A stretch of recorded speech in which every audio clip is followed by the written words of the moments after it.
everyone, Simply Zoological here. Before we get into the video, I just want to say thank you for hanging out with us today. So, as you can see, we are starting a new project. This project will be called Saguaro Sanctuary. And here in a minute, I will tell you how I came up with the name for it and everything.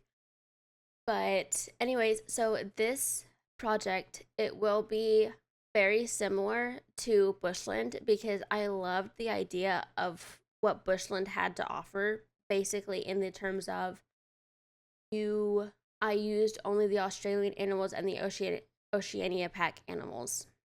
And which we're still going to keep that same idea, but I do know that when now that we have the barnyard pack, when you search for Australian or Oceania animals, the barnyard pack animals come up. We will not be incorporating those in the zoo.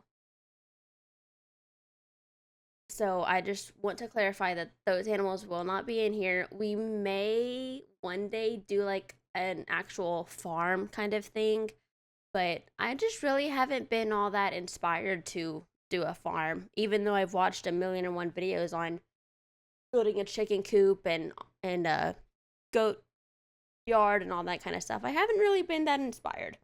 But anyways, so with this zoo, it will be definitely a more under budget type of zoo, and it will be a little bit more scrappy. As you can see, we are using the platforms. I believe possibly they came in the Australian pack. I don't really know.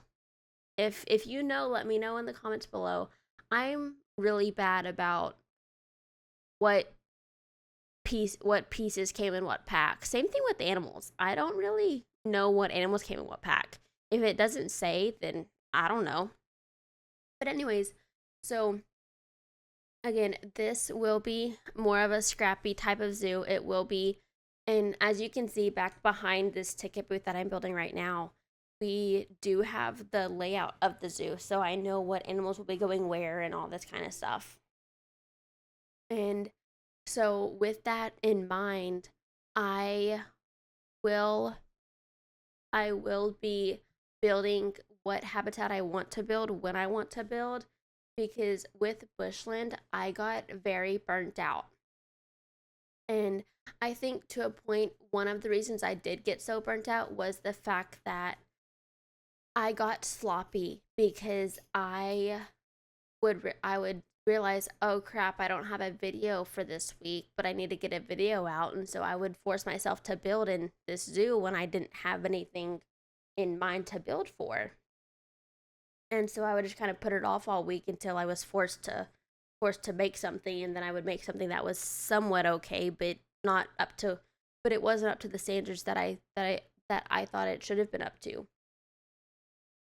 And so we're kind of redoing that. I wouldn't say we're recreating Bushland, because we're not. We're taking the idea of Bushland and creating a different zoo. Does that make sense? Sorry, my dog is shaking back behind me. She's on our bed. But anyways, so here as you can see, I found the inspiration for those ticket booths off Pinterest. Pinterest is like my holy grail of where I find my inspiration from, because I believe all I searched was like rustic ticket booth, or I searched something to the effect of like a rustic ticket booth or something like that, and saw a picture of a ticket booth that was literally just like platforms, or it wasn't even a ticket booth. It was just like a little shelter kind of thing, and I was like, that'd be good for a ticket booth, so that's what I did. But here I am creating it's like a little mini garden area in between the ticket booths, and I change. Yep, here you go. I add the cassowary in instead, because I thought that fit a little bit better. And then the sign that I made over to the left of this ticket, or the right of this ticket booth, we use that as the entrance sign. But I do create a whole nother welcome sign that, again, saw it off Pinterest. or I saw a picture that looked very similar to it on Pinterest, and I kind of took my own inspiration and made my own thing. But anyways, so I believe here in just a second we should be getting into the, yep, here we go, the gift shop. So this gift shop, I love it. I love it, but I don't do an interior for it. I mean, even right now after the video is done, there's still literally nothing in there except for the checkout counter. And so, I mean, if you want me to make an interior, let me know and I can show that in a video. But otherwise, I'll just leave it empty and I'll let y'all kind of decorate it how you want to. I'm not, because I don't really care for doing interiors in I don't care for making interiors. I mean, if I have to, I will. And with TVEP, I feel like I've done a lot better about making somewhat decent interiors. But here, we do move this because again, this was supposed to be like a shipping container that we reused, or we took some of the pieces from the shipping container and made it into the gift shop. But because right in front of where the shipping container will be is where the little penguins habitat will be. And so I do move, because the little penguins, so their habitat will be right in front of this. And then I'm thinking off to the right of the little penguin, when you're looking at the penguin habitat from the view of the gift shop, over to the side of it will be we're gonna do, I'm thinking probably again a shipping container that we revamped into a food truck.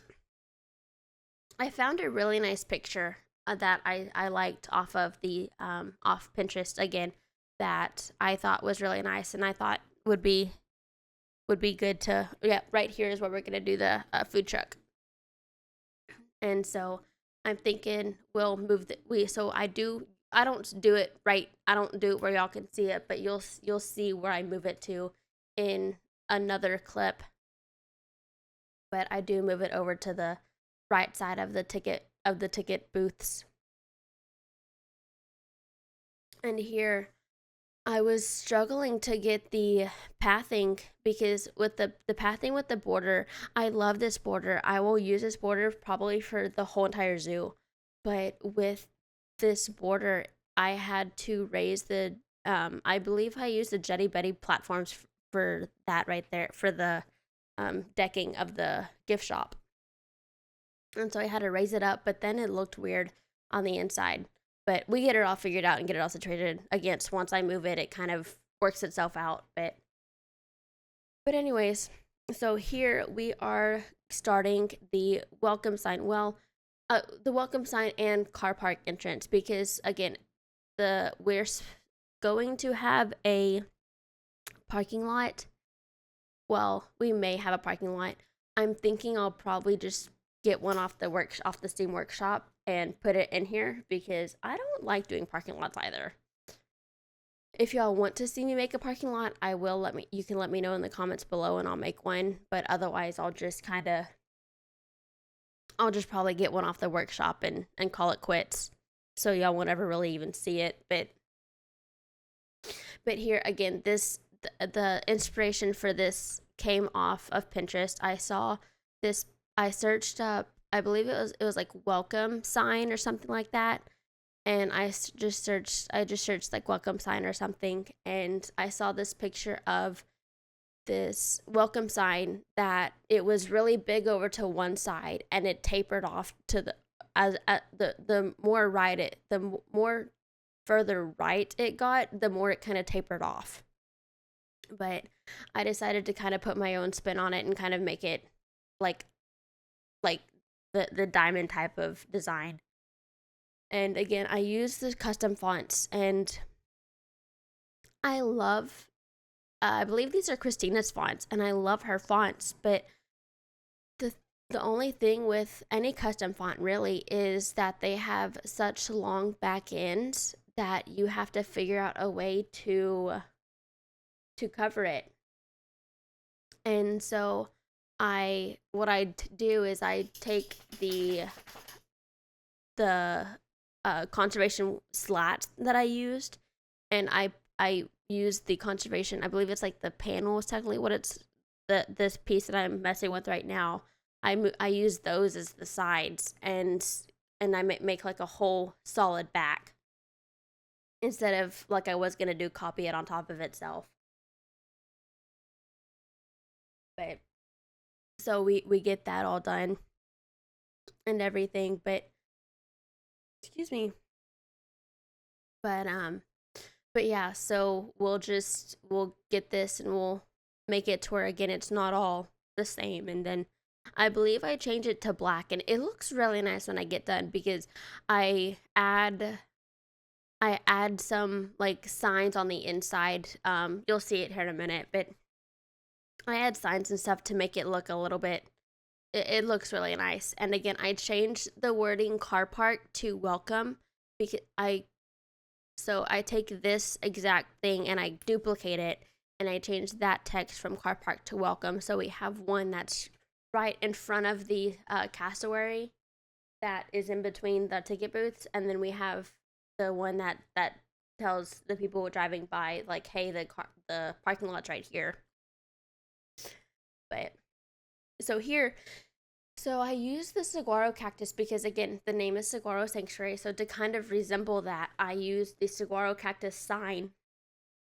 And with that being said, I do want to go ahead and tell you, so my idea behind the naming of this zoo called Saguaro Sanctuary, my idea was that maybe the people who previously owned this land, they farmed and planted a bunch of saguaro cacti on this land. And now in our map there aren't any, but as we go on, we'll place them and we'll act as if they were already there, kind of thing. But anyway, so my thinking was if we take those and we're not allowed to once acting as if the saguaro cacti that we will place were already there, we have to kind of work around them and stuff like that.